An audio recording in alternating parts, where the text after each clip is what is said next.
Dalam analisis sejarawan John Rosa yang kemudian dibukukan dengan judul Dalih Pembunuhan Massal Gerakan 30 September dan Kudeta Soeharto, tertulis kalau ada kemungkinan perebutan kekuasaan di Angkatan Darat menjelang 30 September 1965. Masih dengan analis John Rosa, dinyatakan olehnya bahwa para pejabat tinggi AS dan perwira-perwira Indonesia yang menjadi sekutu mereka sudah menyiapkan sebuah skenario yang berisi pokok-pokok alur kejadian.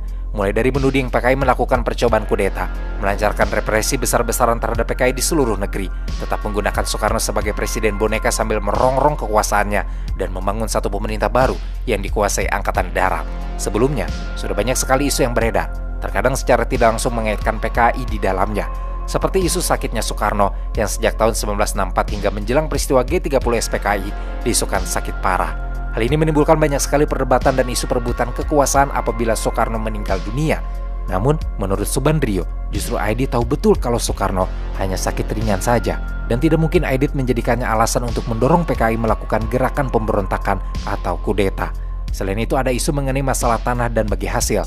Pada tahun 1960-an, Indonesia sempat mengeluarkan undang-undang baru tentang tanah atau UUPA yang bertujuan untuk mengatur kepemilikan dan penggunaan tanah secara lebih adil. Undang-undang ini dibuat setelah melakukan diskusi panjang antara pemerintah dan berbagai kelompok tani. Namun, saat diterapkan di daerah, undang-undang ini sering kali bermasalah. Banyak petani yang merasa dirugikan oleh pemilik tanah, terutama mereka yang memiliki tanah dalam jumlah besar. Konflik ini semakin memanas karena para petani merasa tidak mendapatkan keadilan yang dijanjikan di dalam UUPA. Akibatnya terjadilah berbagai kerusuhan dan bentrokan antara petani dan pemilik tanah, bahkan melibatkan aparat keamanan. Beberapa peristiwa besar terjadi di berbagai daerah, seperti di Sumatera Utara dan Klaten.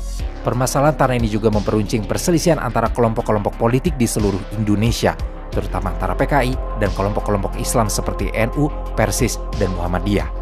Posisi PKI saat itu memang seolah berada di pusaran masalah yang memberatkan namanya, sehingga tidak mengherankan jika kemudian PKI dengan cepat dinyatakan sebagai satu-satunya pihak yang bertanggung jawab atas terjadinya gerakan 30 September.